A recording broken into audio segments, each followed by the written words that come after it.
Good evening.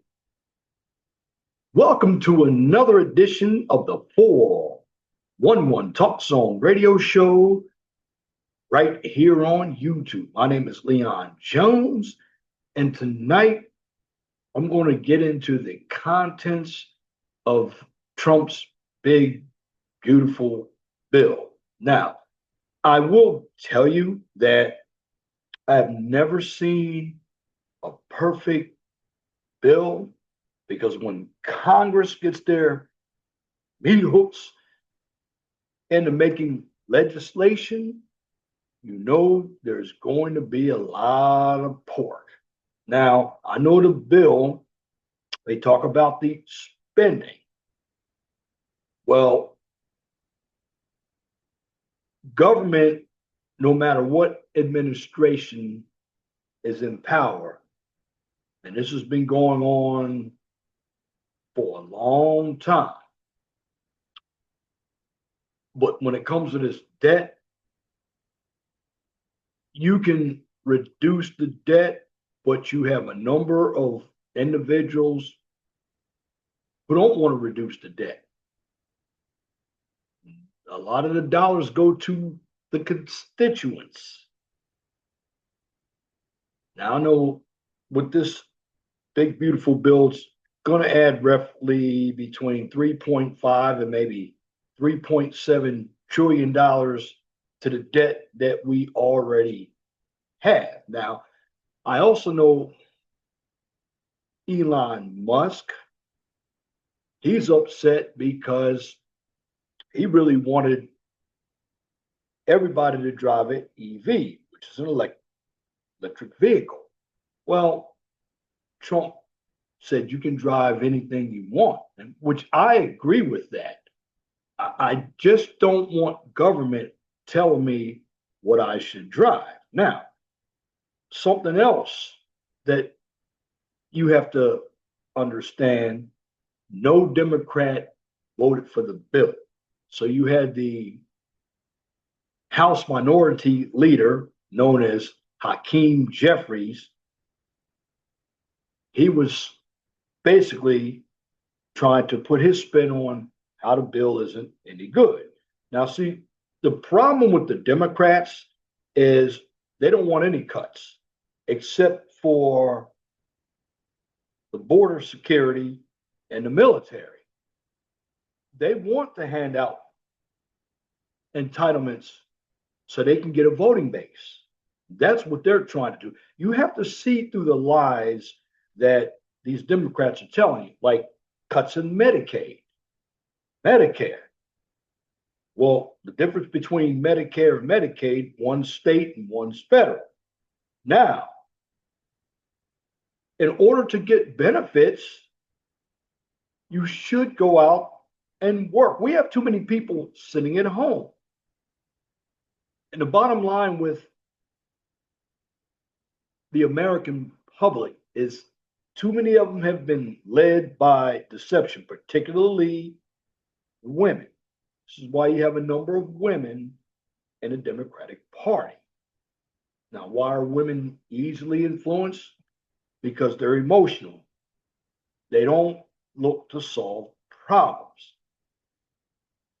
They basically don't look into tomorrow. They utilize what's in it for me today. So, what I'm going to do is get into some of the contents in the big, beautiful bill. Now, you can go to whitehouse.gov to actually see everything that's in the bill. There's a lot of language or jargon that you may not understand. Now, from tax reform to shifts in healthcare, immigration, and SNAP, based on how this legislation is going to affect you. Now, again, Congress has passed its next major spending bill. This legislation, called One Big Beautiful Bill, would lower some taxes, change funding for various federal programs, course, it's going to raise the debt ceiling and changes to other parts of the federal government with the goal of aligning with the Trump administration's priorities. Now, have to remember that we who voted for Trump voted for a number of these changes. Now, again, the Democrats in the Senate voted no on the bill as well. Now, if you've seen my previous video, I taught you how bills go through nuclear reconciliation. Well, this bill was negotiated through a process called reconciliation, which Congress can use to change laws that affect the country's budget. The process limits the time the Senate can spend debating to 20 hours by eliminating the possibility of a filibuster. It also means that the bill can pass with a simple majority. So instead of 60 votes, the majority is 51 in the Senate, or 50 plus the vice president, and the vice president is the tie-breaking vote, rather than a supermajority of 60 votes typically needed to avoid a filibuster. Now, going into healthcare, again, healthcare, Medicaid, and uninsured rates. Well, the bill approved cuts to Medicaid, a health program jointly run by the states and federal government to help people with limited income cover medical costs. It's funded through mandatory federal spending, which renews automatically each year without needing congressional approval. Now, basically, also, if you look at everything from a clear-cut perspective, what we voted for was illegals weren't doing anything, but they're living off the system. In other words, they're getting free Medicaid, they're getting free welfare without having to produce any type of work. Now, in 2024, Centers for Medicare and Medicaid Services, a sub-agency of the Department of Health and Human Services, spent $1.5 trillion, the most of all HHS sub-agencies. So of that, 638 billion went toward Medicaid and the Children's Health Insurance Program, known as CHIP. Medicaid enrollment peaked in 2023 at 100 million people. Now, enrollment has declined 15.5% since then, falling to 86 million enrollees in June of 2024. Now, Medicaid enrollment peaked in 2023. Now, you can see, and I love to produce a graph, see all the years, 10 years from 2014 to 2024, and you see the amount of people. Now, starting in 2014, it looks like roughly you had people, looks like about 65 million. But the big peak was right here in 2022. And it looks like well over 100 million people. And then 2023, it looks like it was already high here. Then it dropped gradually. Then it peaked again to about 100 million, actually 100 million in 2023. And then it drops. Now, again, you have to know how to analyze this graph just like I did to understand what's going on. Now, in 2022, again, when Medicaid had between 92 million and 98 million enrollees, nearly 1 in 4 Americans, 23.5%, received Medicaid or CHIP assistance. Now, how many Americans receive government assistance? Now, the percentage of individuals receiving benefits by type, now this goes back 3 years, back to 2022. Now, for healthcare, Medicaid, CHIP, 23.5%. Medicare, 20%. Food stamps, SNAPs, 11.7%. Free reduced health lunches, 8.8%. CHIP, no, WIC, Women, Infants, and Children Benefits, which is pretty low at 2%. But see, you have to add all these numbers up. All these numbers will tell you how much of the budget is going into welfare programs. Now, you also have cash assistance, security income, 2.9%. TANF, which is temporary assistance for needy families, at 0.7%. Energy aid, 4.4%. Rent subsidies, 3.6%. Social Security at 19.5%, and unemployment 0.9%. Now, the CBO, which is the Congressional Budget Office, estimates that the proposed changes to Medicaid and health insurance would increase the number of uninsured people by 16 million in 2020 and 2034. Well, it might not necessarily, and here's what's not being said. Those individuals could still keep the programs as long as they're legal and they can work. That's what's not being stated. See, the Democrats have made it like when there's a cut, such as a cut, they're cutting it for all Americans. No, able-bodied people must get up and go to work, at least part-time, the hours. Well, the Affordable Care Act, which went into effect in 2014, expanded Medicaid eligibility. Now, in 2023, 92% of the nation's 334.9 million population were covered by health insurance. Over 91% have had health insurance since 2016. The Affordable Care Act, which went into effect in 2014, again expanded the Medicaid eligibility. Now, let's pick up another graph. Since 2016, over 91% of the population has had health insurance. Now, if you look at the graph, you have the percent of people covered by public or private health insurance between 1987 and 2023. Now, again, here are the years. Here's where they're getting that 92% flat line, and here's the percent of people who have been covered. Now, you see, back during the George Bush years, took a dip. And then when Obama got back in office, that's when it started to rise again. And then even when Trump was in office, you had a lot of people who have had health insurance. So basically, with the health insurance program, when you look at the numbers, well, who was on the health insurance? And I'm talking about on the welfare side. See, people like me got it through our employers. Well, how many people got it through Obamacare? And this is what you have to look at when you have the numbers. Okay. Now, the population, were so many illegal immigrants counted in the population. And what's also not included is, what about the fraud? See, numbers can be skewed. Now, taxes and economic impact.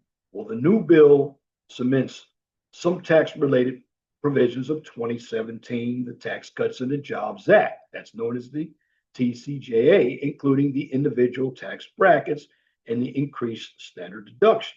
Now, the bill expands the Tax Cuts and Job Act, which is the TCJA, the TCJA, imposed cap on the state and local tax. That's known as the SALT deduction, or the SALT tax. Deduction from 10,000 to 40,000 per taxpayer for households earning under 500,000. It also reduces the child tax credit and adds new provisions, including deductions for income on tips or overtime work. Now, what I'm going to do is go ahead and just make sure that everything is up. See if I can go ahead and Share computer sound.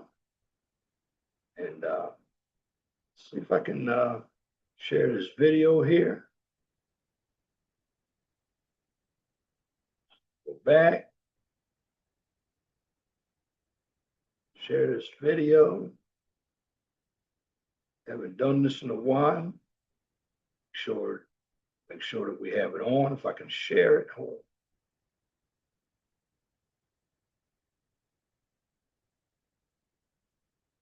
Trying to share my sound here. Bear with me.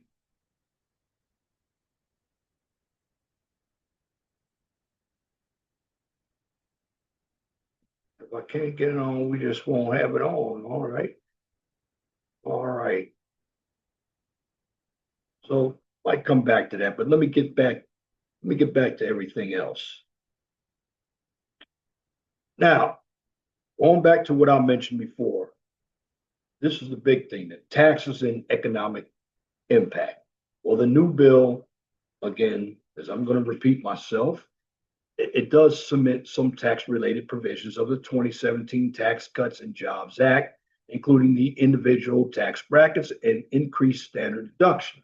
Now, the bill expands a TCJA imposed tax on the state and local tax, that's known as the SALT tax, deduction from $10,000 to $40,000 per taxpayer for households earning under $500,000.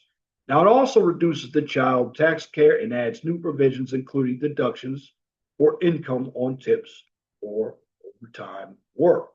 Now, the average federal, and this is the effective federal income tax rate, declined from 14.4% in 2017 to 13% in 2018.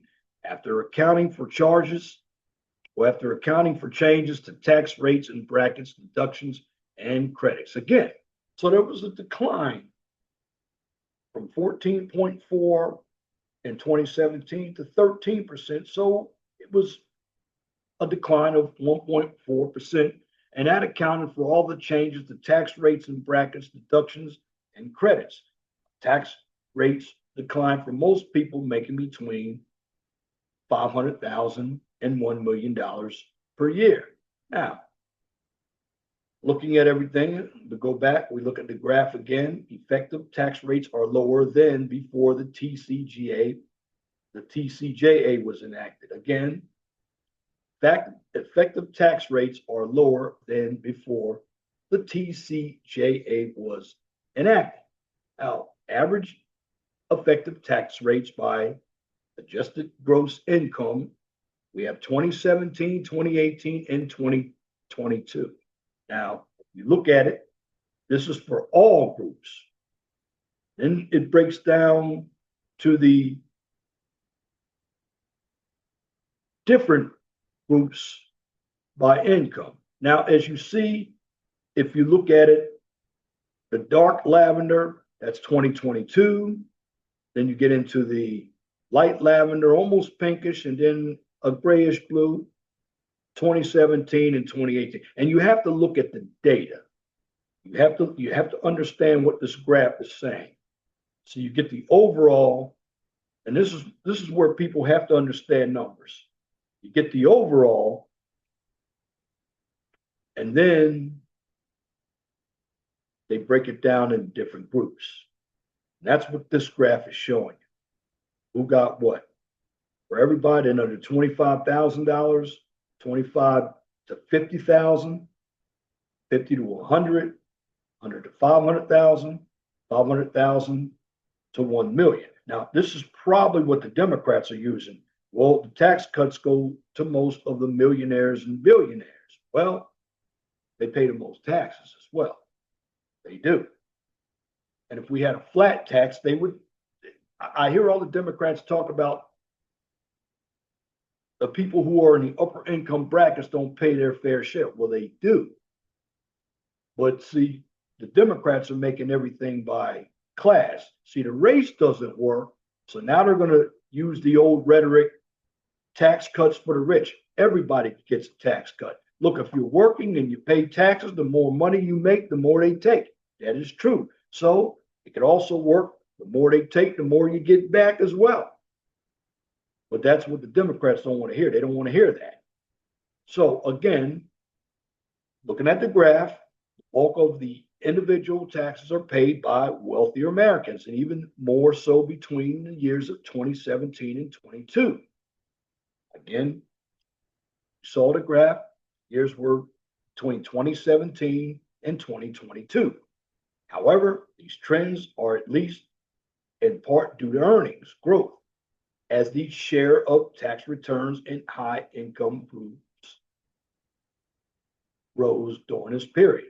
That's the adjusted gross income. Again, so you know, the bulk of individual income taxes are paid by wealthier Americans, even more so between the years of 2017 and 2022. These trends are at least in part due to earnings growth as the share of tax returns in high income adjusted gross income groups rose during that period as well. Now, the distribution of taxes by AGI, adjusted gross income for the year of 2022. Again, you have your distribution of tax returns, distribution of taxes paid. So, if you look at everything with clear cut here, you're going to see who paid the most taxes. Generally, the individuals in a higher income brackets paid the most taxes. In fact, if you add between 100,000 and 1 million, who paid most of the taxes, that equals 74%. 74% paid most of the taxes. So that means if you take between 50 and 100,000, they didn't pay a lot of the taxes. So that tells you 1% pays most of the taxes. This is what the argument is about.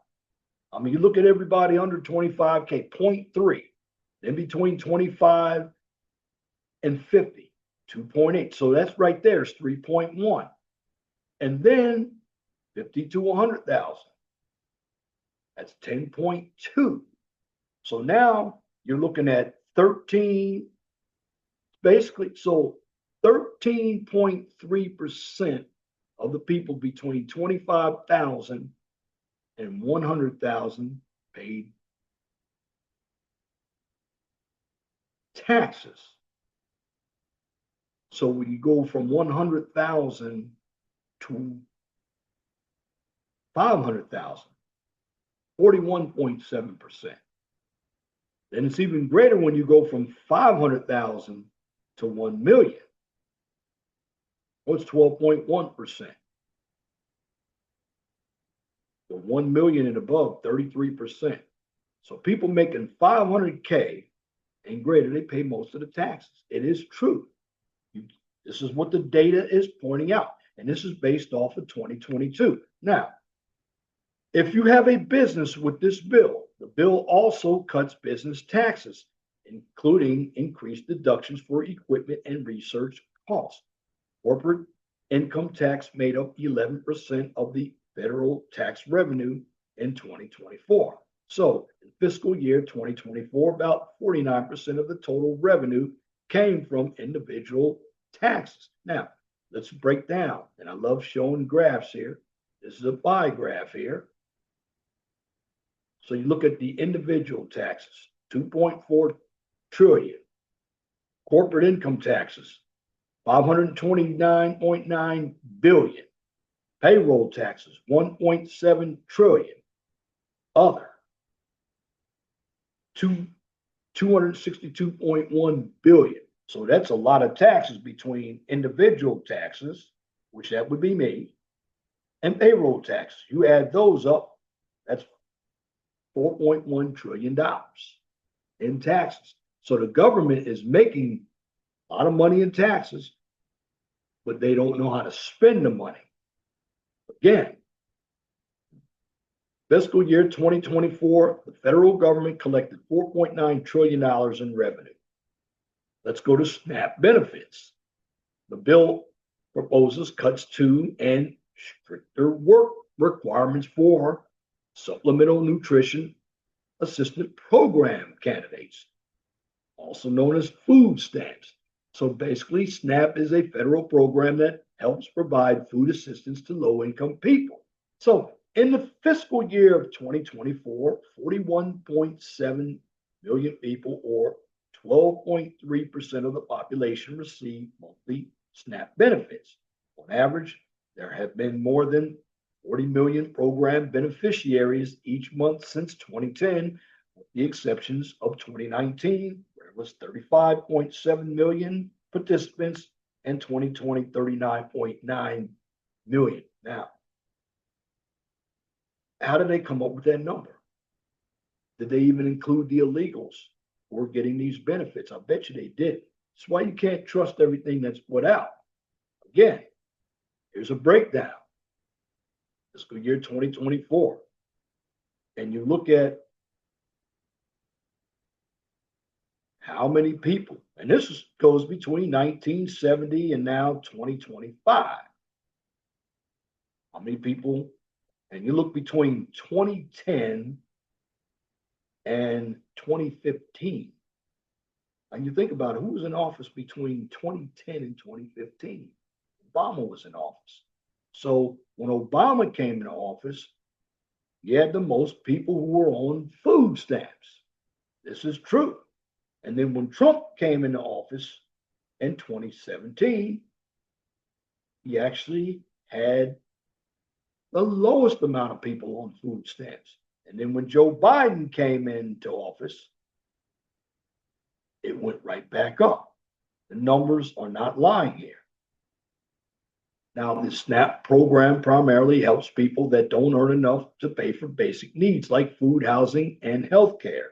So in 2023, the rate of people who couldn't afford these basic needs, known as the poverty rate, was at 11.1%. Now, that figure has shifted in the last decade, with the highest poverty rate being 14.8% in 2014 and the lowest rate in 2019 at 10.5%.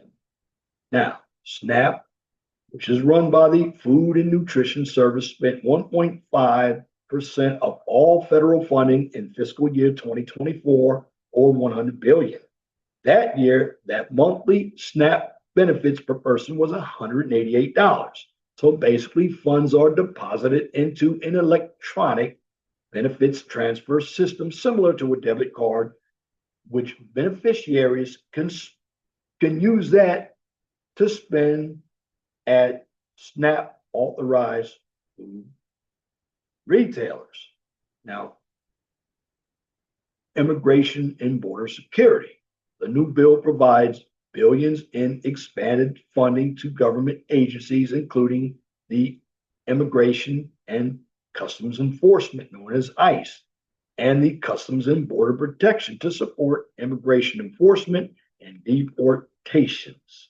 Now, as of November 2024, 678,000 people were repatriated from the U.S. Repatriated means deported from the U.S. in 2024. Now, that was Biden's last time in office, and they knew Trump was going to be in office. Some deported themselves. Now, CBP and ICE were the third and fourth highest funded Department of Homeland Security, DHS agencies in 2024, with budgets totaling 12.1 billion and 10 billion. Now, CBP and ICE ranked third and fourth amongst the DHS agencies in fiscal year 2024 spending. Now, let's look at everything. FEMA. It's kind of funny. FEMA had a lot of spending, but they could not help the folks in North Carolina and in some areas, South Carolina, that were affected by that hurricane. They were only going to give the Patriots $750. And some of them had to pay that $750 back.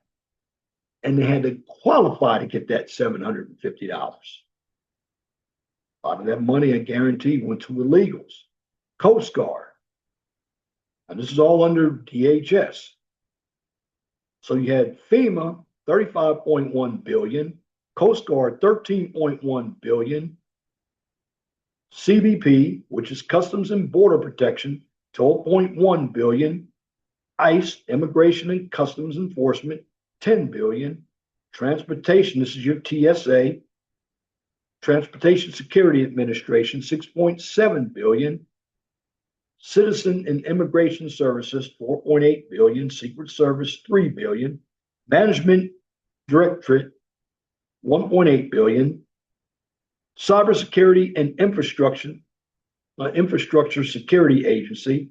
Now, cybersecurity, that is one of the, and I did a video a long time ago in my STEM series known as critical infrastructure. Well, cybersecurity and infrastructure security, 1.5 billion, science and technology, 911.9 million, countering weapons of mass destruction office, 419.1 million, federal law enforcement training centers, 412.2 million. The Office of Secretary and Executive Management spent about 329.5 million, and the Office of the Inspector General, 254 million. Now, overall, the DHS has increased 64% since 2003. Again, look at that number. So, since 2003, the overall spending for the DHS, that's the Department of Homeland Security, has increased by 64%. Now, that's making the adjustment for inflation. Now, this was driven in part by a 137% increase in CBP funding and a 185% increase in ICE funding. Now, going back, we got another graph. Here's what the Department of Homeland Security accounted for 1.3% of all federal spending in fiscal year 2024. And again, look between 2020 and 2022. Now you need security. Security is what keeps us safe. You need the Department of Defense. This is what the Democrats see. The Democrats wanted to cut that, but not cut SNAP. Well, again, make people work for their money. That's putting skin in the game. But the bottom line is with the Democrats, they'd rather have people sit home, be voters, so they can keep the Democrats in power, so the Democrats can basically push their socialism and communism into this country. Now, also included in the bill are additional and increased fees for various immigration procedures, including applying for asylum. The U.S. had a record asylum for asylum applications in 2023, nearly 1 million. Now, in 2023, the U.S. received around 945,000 asylum applications. There's the graph. Who was in office in 2023? As you know, some of the illegals can come over and claim asylum as well. Know that. Now, also in this bill, increased defense spending. The bill covers that, including funds for personal support, housing allowances, child care, naval shipbuilding, missile defense, weapons development, and nuclear forces. Defense spending comprises of costs related to military equipment, personnel, compensation, research, development, operational costs. Funding primarily comes from the DoD, which is the Department of Defense, along with the DOJ, the Department of Justice, and the DHS, which is the Department of Homeland Security, and other agencies. Well, you need those because they're security. In 2024, the defense spending was 12.9% of the federal budget, or $873 billion. Defense spending has exceeded $800 billion every year since 2019. Adjusted to 2024 dollars, defense spending was highest during World War II. Since then, the biggest spending was $995 billion in 2010. So it's funny how the Democrats don't want spending for defense, but who was in office in 2010? Obama. So back in 2010, he did spend money on the military. And again, looking at the graph, look at from 1940 to 2020. And you look at 2010. Now, from 1940 to 1950, I could see because you had World War II and you had the Korean War. But we haven't had any big wars since then. These are all conflicts. But who had the most spending? Obama. Again, the defense share of federal spending is lower than fiscal year 2023. Its share of spending has declined gradually since the 1950s. Again, let's break it down. Really want it. The defense made up 12.9%. Now we're going back again from 1940 to 2024.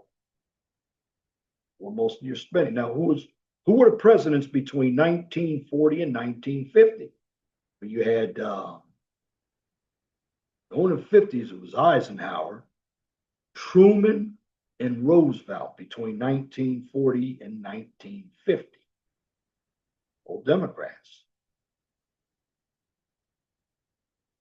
Moving on, changes to the energy policy. The bill introduces changes to the country's energy policies, including expanding access for and reducing costs to develop fossil fuels and adjusting the fees and revenues of renewables. Now, since the mid 20th century, fossil fuels, which are coal and natural gas and crude oil, have been the top forms of US made energy. And in 2023, they accounted for 75% of the energy production. Then we have natural gas and crude oil production have both increased since 2008. Natural gas surpassed coal production in 2011, which crude oil surpassed coal in 2015. There you go. You look at the graph. You have nuclear, renewables, and natural gas right at the top. Look at the bottom. Now, I'll tell you something about nuclear energy. France has a lot of nuclear energy. Nuclear energy is cold. I mean, is real good. Coal, it's okay, but nuclear energy is clean. Now I know we've had the 3 Mile Island near Harrisburg, Pennsylvania, which I've driven by that a few times, had 4 reactors. 2 of them are still in operation. In Pennsylvania, there was Beaver, Susquehanna Valley. There's another one up there. They had 5 nuclear power plants. Maryland had Calvert Cliffs. So nuclear power is pretty clean. Now, here in Indiana, they have a lot of these windmills. But you know who gets all the wind power? It goes to Illinois. Wind power really doesn't work. It's useless. This is why you have to depend on crude oil and natural gas. It works. Now again, looking at the graphs, you see the graphs right here. Well, coal production, on the other hand, has dropped 50% since 2008. In 2023, it was 11.5% of all U.S. energy production. Now, coal production has dropped 50% since 2008. You can look at it. Let's look 2008. Look where coal is now. Put this on. Look where coal. Now we go to 2008. Look how high coal was.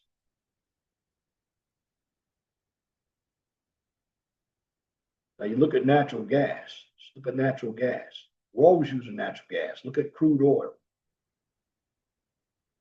Look at nuclear. We barely have any nuclear. But NGPL. renewables. So basically, we have renewable energy. And although it has grown over the past decade, it's still made up just 8%. It's going to say 8 or 8.2% of the total energy production in 2023. Now, over the same period, wind energy output roughly doubled, while solar energy grew sevenfold. Now, the bill would end wind and solar tax credits for new projects. In 2022, the energy sector employed 8.12 million people, or roughly 5% of all jobs that year. Now, the debt ceiling increased. And again, you're going to have some spending. The new bill would raise the debt ceiling by $5 trillion after Congress reinstated the limit at $36.1 trillion in January. The GDP ratio rose 123% in fiscal year 2024. Now, who was in office in 2024? You know it, Joe Biden. A hell of a lot of spending. You look at now, Trump was in office between 2016 and 2020. Yes, it rose. If you look at it from 1994 on up, government has done a lot of spending. But you look between the years of 2020 and 2024, they had to higher spending, because even Trump, his spending was even greater than Obama's and Clinton's and the first Bush. So, as of publication, a previous version of the bill is available from Congress, and the final bill will be available at a future date. Now, again, what does this all mean? Well, I'll tell you what it all means. Many of you, number one, need to get educated to find out how these bills are produced. Look at the fat that's in the bills. Also, you have to look at where you are as far as income is concerned. Now, again, I've given you the data. You can go back and pull my video up. I didn't get a chance to show that video. I might try to let me try to put it on. See if I can show it again. The big beautiful bill. Because sometimes it's hard sharing these tools. If I go back, somebody will explain it for me. I just want to make sure that I can share computer sound here.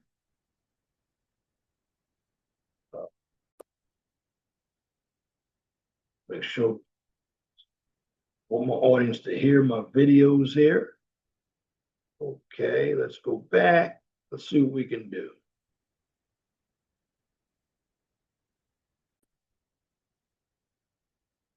Because this might give you a good education on how everything works.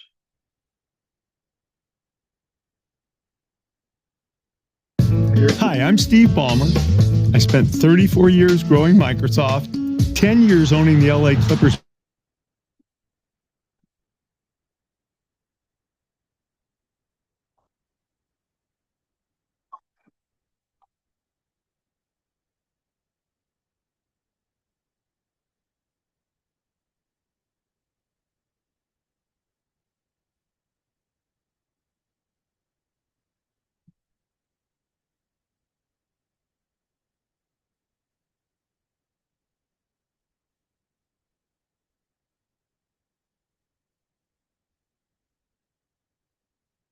Fair use.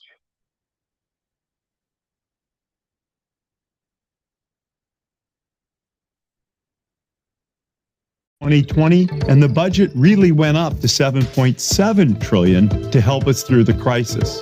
Federal spending has exceeded $6 trillion every year since. It's really hard to make sense of a trillion of anything. So try thinking of it this way. If you spent $1,000 every day, it would take over 16 million years to spend $6 trillion. That's a big number. In 2023, the federal government spent less, As COVID spending went away, only $6.2 trillion. But it took in $4.5 trillion of mostly tax revenue. This means our government had to come up with $1.7 trillion to cover the difference between spending and revenue. In government speak, that's our deficit. Those deficits are ultimately funded with borrowing. When you add up all of the federal government's borrowing over the years, you're going to get close to $35 trillion, which is the total national debt today, which in 2020 was the largest share of our economy as measured by our GDP at any time since World War II. Now, let's dive into the details, starting with the spending part of the budget. About 60% of all federal spending is categorized as mandatory spending, which amounted to $3.8 trillion last year. This spending is essentially on autopilot because it funds programs whose eligibility rules and benefit formulas are set in law. This consists mostly of programs like Social Security, Medicare, Medicaid, and Veterans Care. Then there are interest payments on our debt, which totaled $659 billion last year. We're going to have to pay our interest on our debt.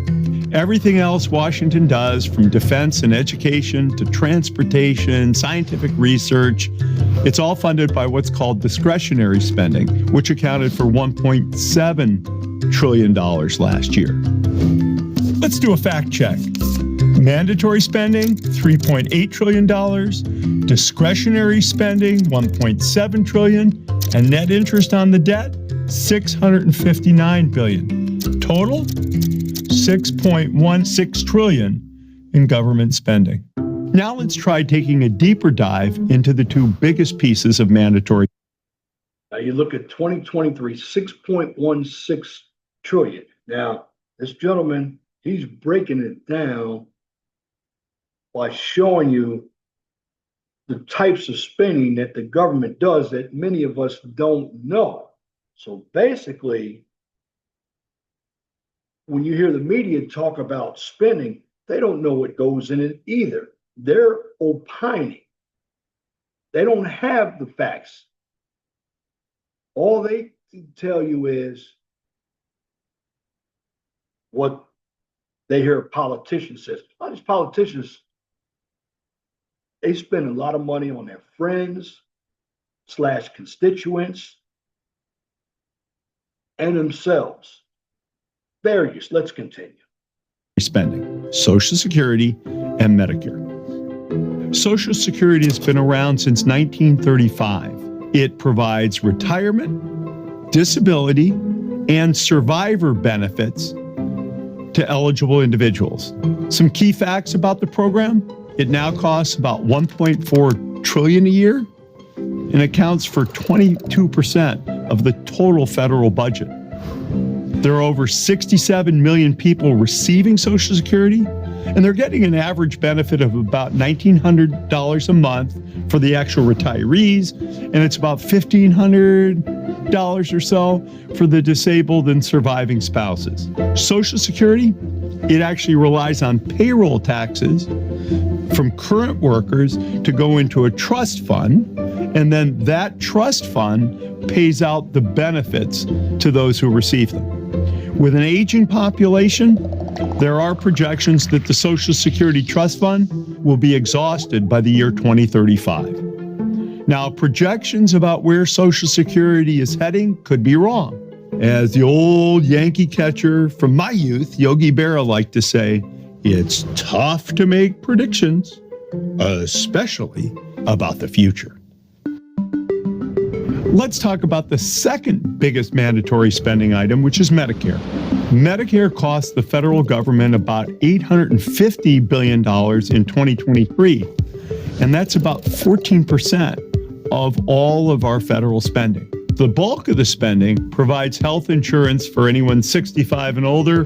Today, Medicare covers 67 million Americans, or about 1 in 4 adults. And in 2022, which is the most recent year released, we spend about $16,000 per beneficiary per year. Medicare's share of the federal budget has increased from 10% in 1994 to 14% as the number of enrollees in the program has continued to grow with our aging population. Medicaid, which is a program that provides health insurance coverage for those who can least afford it, is jointly financed by the federal and states governments. In total, the federal government, though, paid for $616 billion of it in 2023. As of December of 2023, there's about 78 million Americans on Medicaid, and enrollment for the program has grown since the passage of the Affordable Care Act in 2010. Another line item in mandatory spending is veterans benefits. They amount to about $299 billion. I, for one, am really happy about the mandatory nature of the benefits for our veterans. Here's another big ticket item.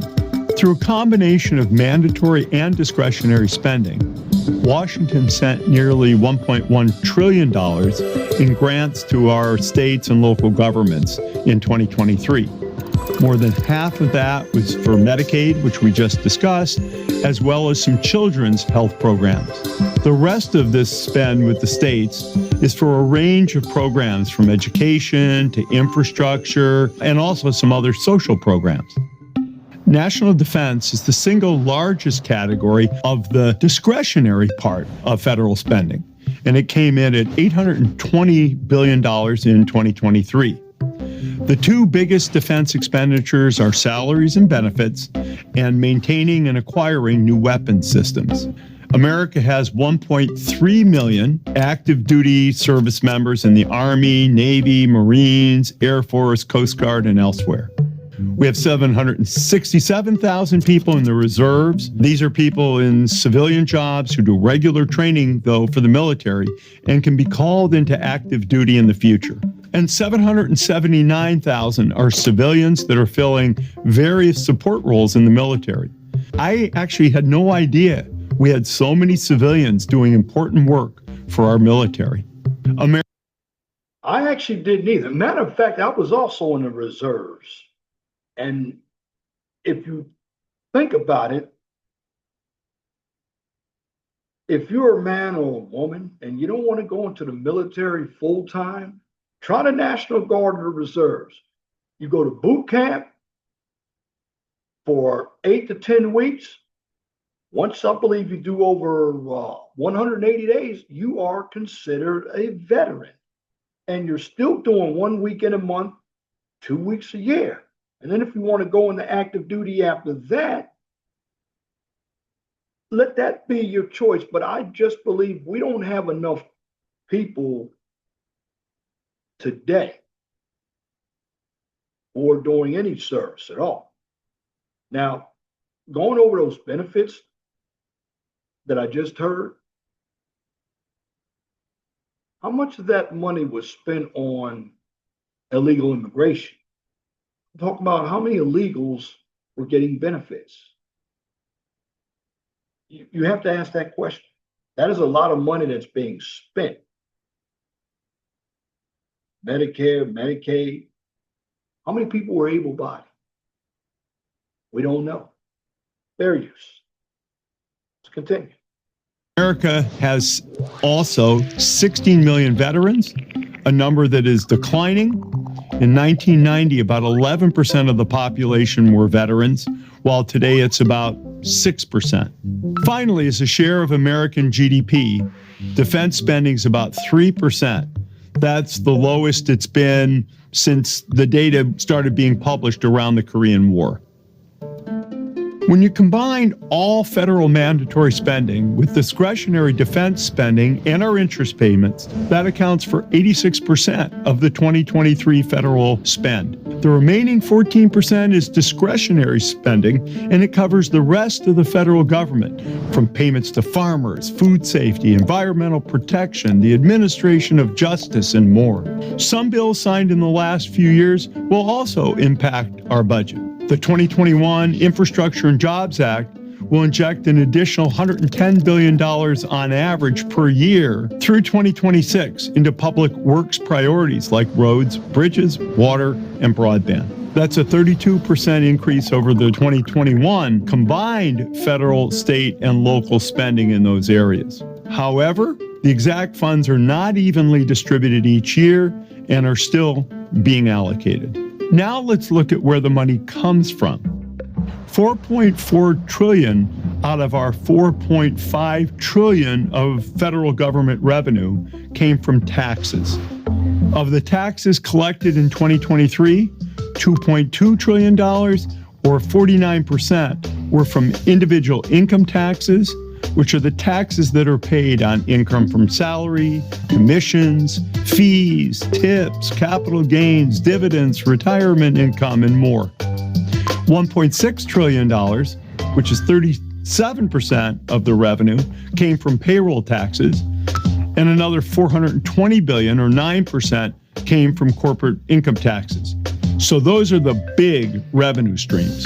The federal government does get money from other sources, including another $80 billion from customs duties, $76 billion from sales and excise taxes, which are taxes on goods like alcohol, gas, cigarettes.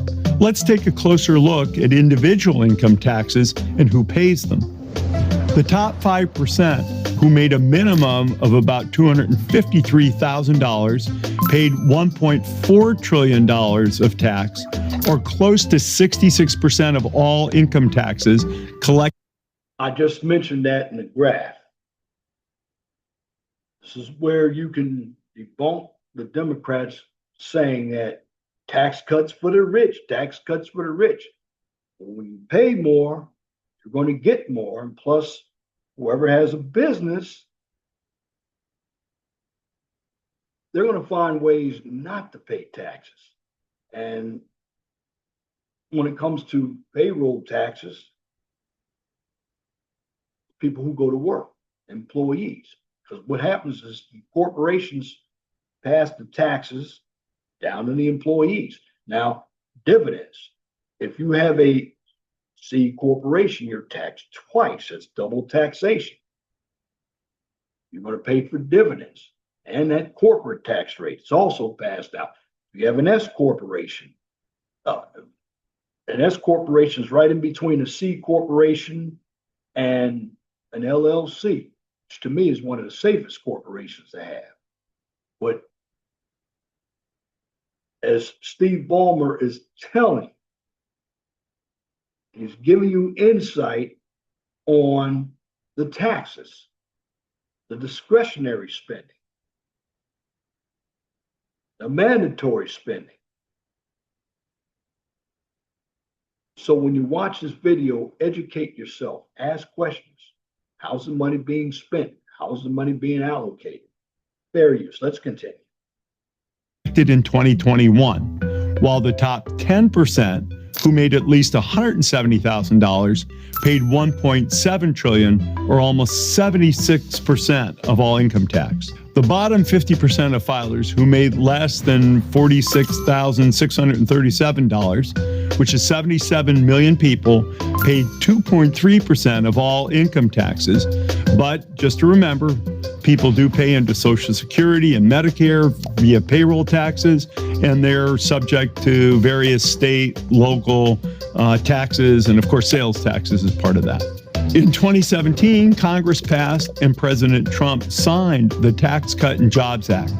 That lowered individual rates for every tax bracket and increased the tax credit for each child to $2,000. Most of that $2,000 is refundable, which means you receive cash back even if you don't owe federal taxes.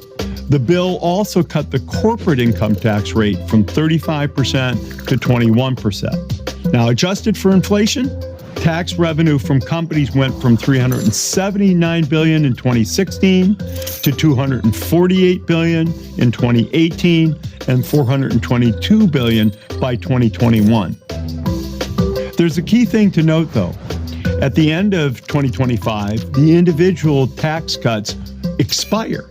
They go away, while the corporate tax cuts do remain in place. Let's do a fact check. Okay, now he's wrong about that.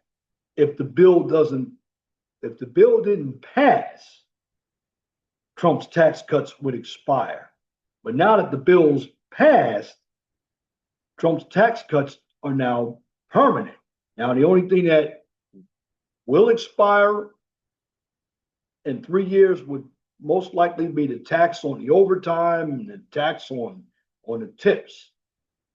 I can see that expire, but Trump's tax cuts, they will not expire. Fair use, fair use. Federal government spent $6.2 trillion last year, and it took in nearly $4.5 trillion in revenue. That leaves a deficit of $1.7 trillion just for 2023. I'm going to let you know my personal view on this. I do worry about the size and especially the growth in our debt. In the last 15 years alone, Washington has added another $24 trillion to our total debt. And the interest the government pays on that debt has gone up just like it has for millions of Americans. America still has the largest and most vibrant economy in the world, and that has sustained us so far. But in my view, if we don't have our fiscal house in order, it could all unwind. Now, you may or may not agree with me. That's really not the point. You have data now to help you start thinking about these issues. And, of course, we'll have to see what the presidential candidates have to say about the matter. That's it for the federal budget. Thanks for hanging in there. I hope you agree. The more we know, the better voters we can be. Just the facts from USA Facts. You decide what you believe.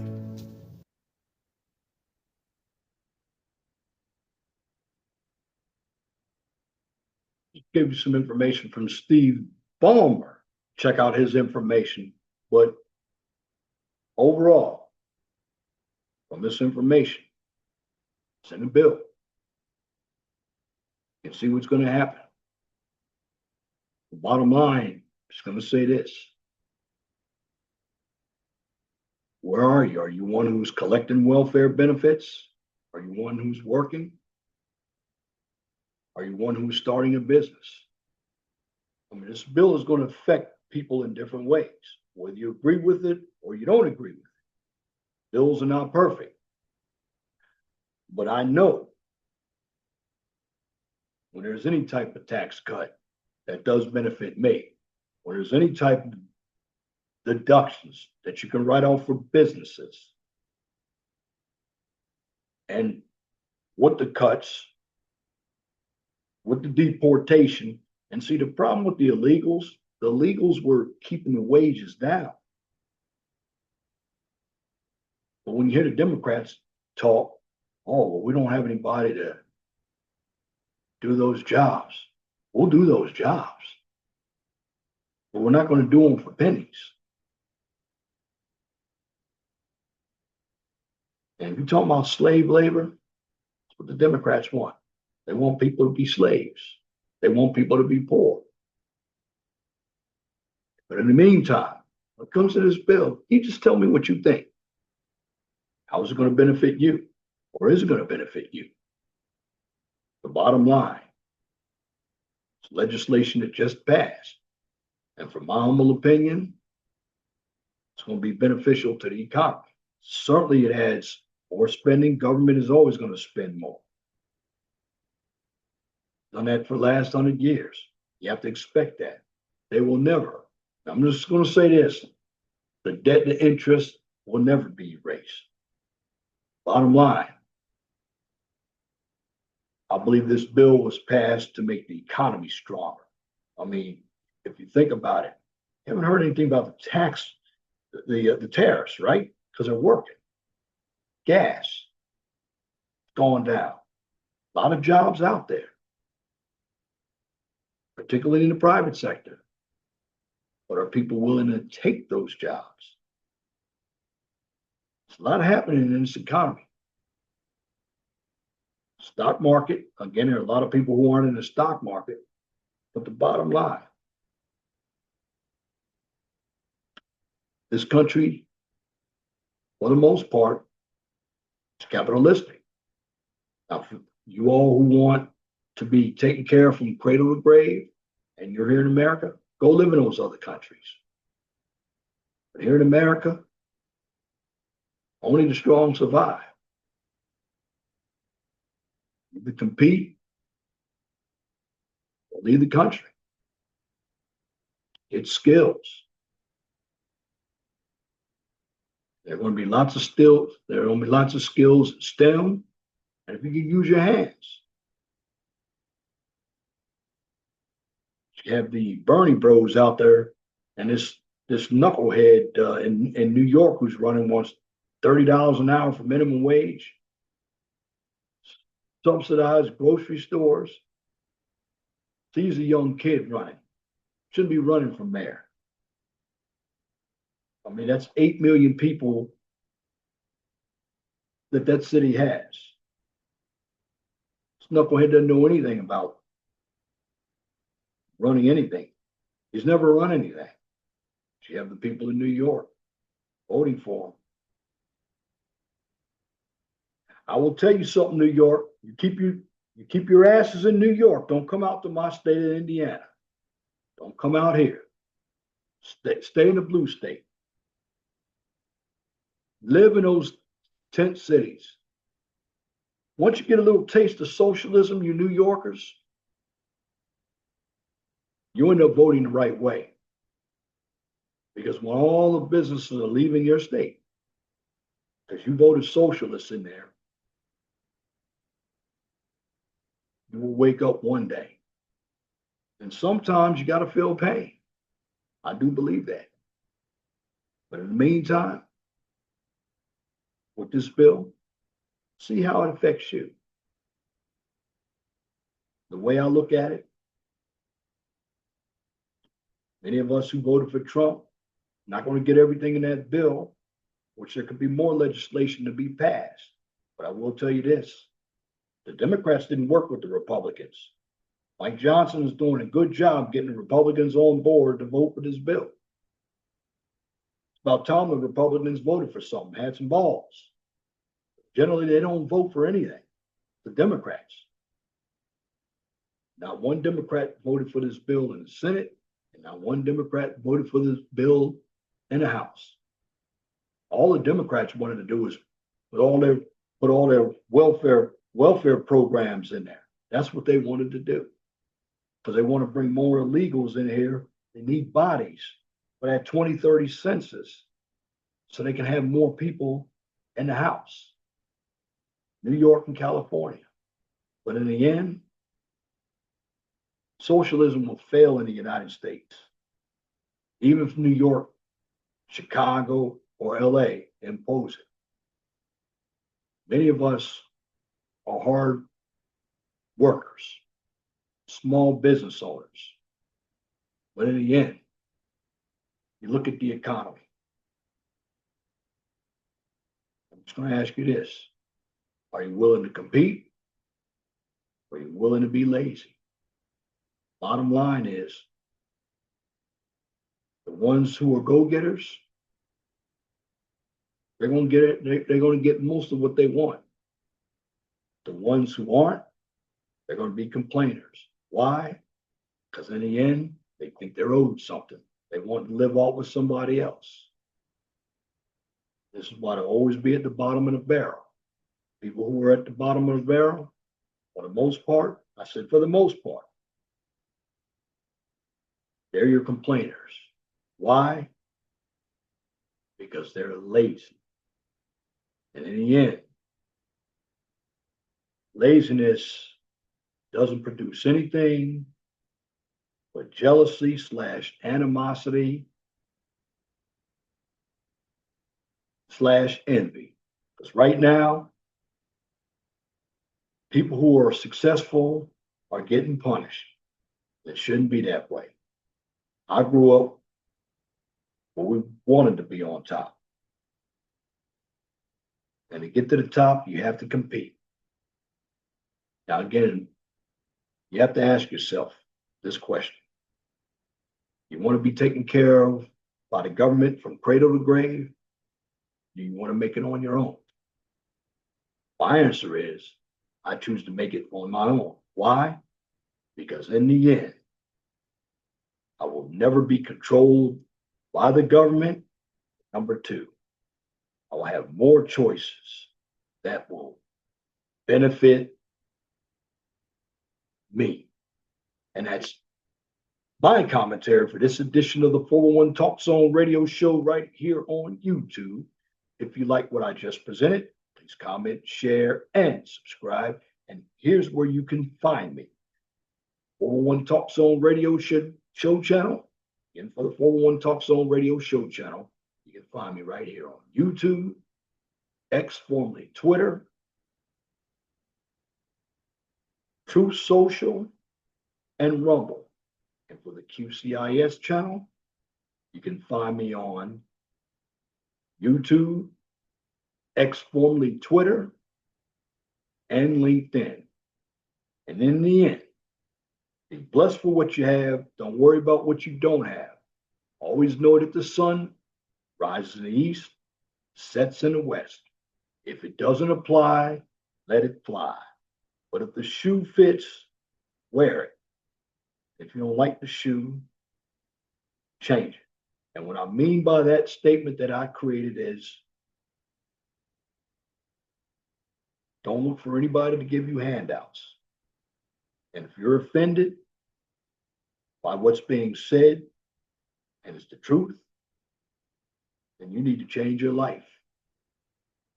Because if you're not, losers are always going to get beaten down. That's why they're losers.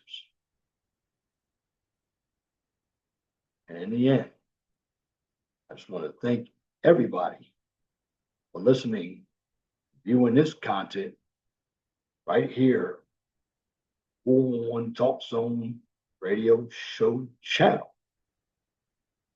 Again, my videos changed the dates.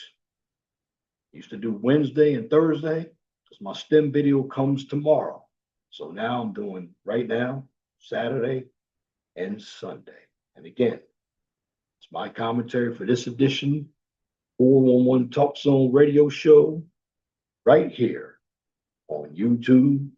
Till next time, my name is Leon Jones. I want you all to have a wonderful and gracious evening. God bless you. I'm out.